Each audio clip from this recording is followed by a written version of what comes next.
In spite of starting the second leg of a back-to-back as the road underdog, the Utah Jazz finished the season with an 11-19 record.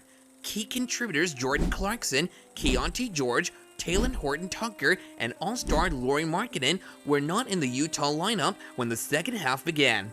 Fortunately, this team had enough depth to make up for it. Is Utah Jazz's comeback the perfect rebuild this season for the NBA? The Utah Jazz appear to be in full rebuild mode after finishing the 2022-23 season above expectations, especially after they started 7-16. Utah, on the other hand, won 15 of their 19 games and secured a favorable record in the postseason standings. It's clear what's been driving Utah's recent hot streak. The Jazz finished 3-5 during Lauri Markkanen's 8 games sidelined in late November and early December. Utah had a 6-2 record in 8 games following his return. Markkanen has averaged 25 points, 9.2 rebounds, and 51.1, 41.4, 90.6 shooting splits in the previous 15 games. However, a single all-star caliber player cannot support an entire squad. Throughout his last 15 games, Collin Sexton has emerged as perhaps the team's second best player, averaging 20.6 points and 4.9 assists. Additionally, in 9 of his previous 12 games, Sexton has scored 20 points or more. In addition to Sexton's rise and Markkanen's consistent play, Will Hardy devised a rotation that's advantageous to nearly all parties. Walker Kessler, Jordan Clarkson, and Keontae George were shifted to the bench and have done well there. The Utah Jazz are currently ranked 9th in the Western Conference after playing 42 games. They need only 3 games to relegate to the 12th spot and just 2.5 games to overcome the 6th-seeded New Orleans Pelicans. After taking a shot at Oklahoma City, Utah departs for a 6-game road trip that begins in Houston. Is Lauri Markkanen's evolution changing Utah Jazz's trajectory? The belief throughout the Utah Jazz's current rebuild, spearheaded by Danny Ainge and Justin Zanuck, has been that the front office needed to locate the player, the star who could make a nightly impact and possibly lead the team to a championship run. There's little doubt that Jazz aficionados should still consider that idea. Here, it's best to play it up to the max since the Jazz have the talent to hit home runs. However, pose this query to yourself.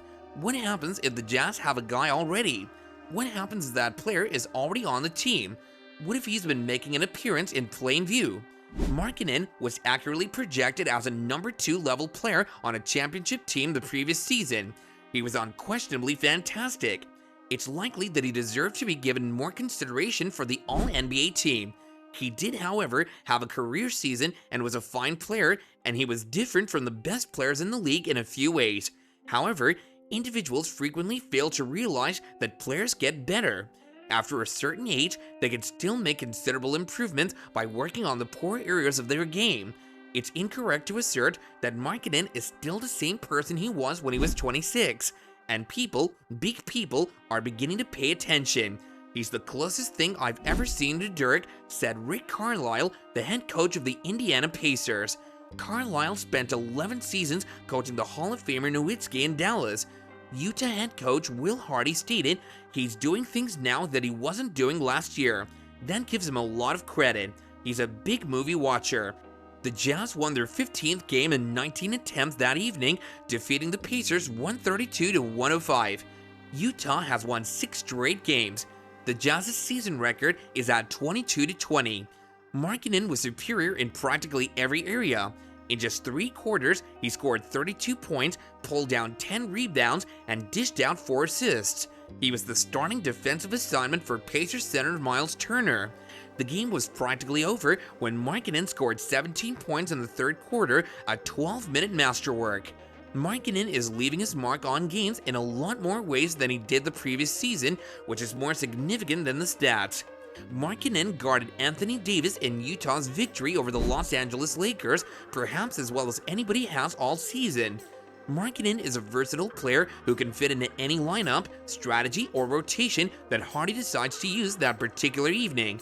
And now that he's creating plays for other people, he's beginning to see that playmaking was perhaps his greatest shortcoming.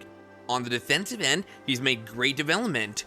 Because of Markkanen's versatility, Utah's starting lineup, which includes John Collins at center, is playable defensively. Collins' stature makes him unmanageable against certain large men, but Markkanen, at 7 feet tall and with good strength, has a matchup advantage. Additionally, his contributions to games are beginning to match the numbers he's posing in the box score. Especially in this era of the NBA, putting up numbers is frequently the easiest part, but what sets the greats apart from the rest is their ability to make clutch plays and leave a lasting impression on opponents. Markkanen is beginning to take his game to the next level. Last season, he played at an all-star caliber. This season, he's starting to play at an all-NBA level. We're playing good basketball, which helps according to Markkanen. It all begins on the defensive end, where we can concentrate on getting out in transition and scoring easy points by getting stops. When the defense breaks down, opportunities for others arise. Few players of Markkanen's size could have combined such footwork and drive combinations at the point of contact. One of Markkanen's biggest games from the previous season is that he was unable to accomplish that alone. He's no longer lacking when dribbling. He's making it work to his advantage. Observe Markkanen as he dribbles, grabs rebounds, and gets out in transition. As teams try to rally, see how his stature and athleticism are producing mismatch after mismatch. The Jazz guards have recently had complete control over the dribble thanks in large part to that and his gravity. Because teams are aware they cannot pass Markkanen and Collins, there's a lot of space in the driving lanes. How is Utah Jazz's John Collins slaying it with his inside-the-arc game? With their last victory of the current road trip, the Utah Jazz defeat the Washington Wizards 123-108 to end their 3-game losing streak. With a 51.7% field goal percentage in this game, the team demonstrated its return to form as evidenced by their 72 points in the paint. John Collins led the Jazz in interior scoring with a double-double of 22 points and 16 rebounds while shooting an incredible 73.3% from the floor. His deep ball had been struggling the previous few games, so a change in shot diet was required, and it was successful. According to data, Collins' most efficient method of scoring is to roll to the hoop and cross the offensive glass while he was going downhill. In 11.6% of his possessions, Synergy reports that he averages 1.34 points per possession as a roll man. In addition, he cleans up messes at a very good rate of 1.47 PPP, which helps the club with the most second chance points in the league. These figures clearly showed up against the Wizards, so let's examine how Collins caused this harm and the Jazz's continued reliance on this button. First, we can examine Collins' relative position on the floor. Being a pick-and-roll partner for guards, or even with Olynyk and Markkanen, is ideal for Coach Hardy's application of 5-out concepts in the Jazz offense as it maximizes shooting from various locations. In the half-court, his job is made easier by diving hard to the paint thanks to Collin Sexton's ability to snake and probe ball screens. The situation is the same whether the Jazz start their early offensive or transition. The defense side of things is the opposite of everything that's been said about Collins. It's possible that he doesn't provide rim protection, and opponents can exploit this by concentrating on offensive rebounding.